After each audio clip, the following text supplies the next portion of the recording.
మీరు కొత్తగా business start చేయాలనుకుంటున్నారా? మార్చ్ 16-17 హైటెక్స్ లో ఫ్రాన్సెస్ ఇండియా బిగ్గెస్ట్ ఫ్రో ఎక్స్పో. ప్రపంచంలో మనిషిని పోలిన మనుషులు 7 ఉంటారు అంటారు. అది నిజమా కాదా అని పక్కన పెడితే కొందరు వ్యక్తులను చూస్తుంటే మాత్రం అది నిజమే అనిపిస్తుంది.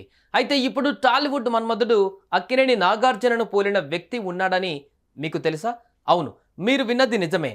నాగార్జున పోలికలతో ఉన్న వ్యక్తి పాకిస్తాన్లో ఉన్నాడు.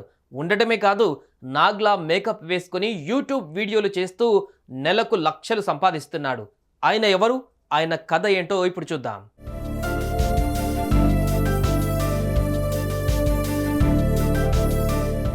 సోషల్ మీడియా పుణ్యమా అని సామాన్య జనాలు కూడా సెలబ్రిటీలుగా మారిపోతున్నారు. రీల్స్ చేస్తూ మంచి గుర్తింపు సంపాదించుకోవడంతో పాటు స్టార్స్గా ఎదుగుతున్నారు. ఇక రీల్స్ పుణ్యమా అని ఇప్పుడు సోషల్ మీడియాలో నాగార్జున పోలికలతో ఉన్న ఓ వ్యక్తి తెగ వైరల్ అవుతున్నాడు.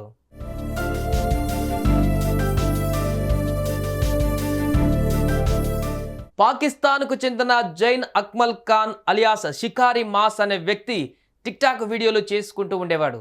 ఆయన చేసే వీడియోస్ను చూసిన జనాలు కూడా తాను ఇండియన్ యాక్టర్ నాగార్జున లాగా ఉన్నాడంటూ ఎక్కువగా కామెంట్ చేస్తుండేవారు.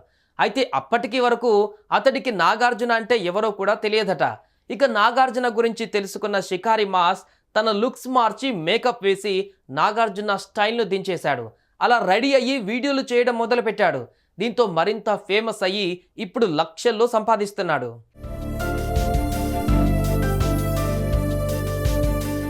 ఇక టిక్టాక్ వీడియోలతో మొదలైన షికారి మాస్ ప్రయాణం ప్రస్తుతం ఫుడ్ రివ్యూ వీడియోల వరకు వెళ్ళింది. ప్రస్తుతం ఆయన పూర్తిగా ఫుడ్ బ్లాగర్గా మారిపోయాడు. వేరు ప్రాంతాలకు ప్రయాణం చేస్తూ అక్కడ ఫేమస్ ఫుడ్స్ను ట్రై చేస్తూ అవి ఎలా ఉన్నాయో తన ఫాలోవర్స్కు రివ్యూ ఇస్తుంటాడు. అలా ఆయన చాలా మంది ఫాలోవర్స్ని సంపాదించుకున్నాడు. అంతేకాకుండా ఆ ఫుడ్ బ్లాగ్స్తో లక్షలు సంపాదిస్తున్నాడు.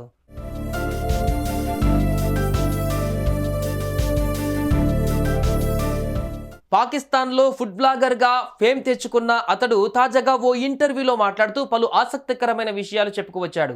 తాను నాగార్జున పోలికలతో ఉండటం బాగా కలిసి వస్తుందని చెప్పుకోవచ్చారు. ఫుడ్ వీడియోలు చేసుకుంటూ నెలకు 4 నుంచి 6 లక్షల వరకు సంపాదిస్తున్నట్లు చెప్పారు. ప్రస్తుతం తన జీవితం హ్యాపీగా ఉందని తెలిపారు. నాగార్జున పోలికలతో ఉన్న ఇతగాడు ప్రస్తుతం సోషల్ మీడియాలో తెగ వైరల్ అవుతున్నాడు.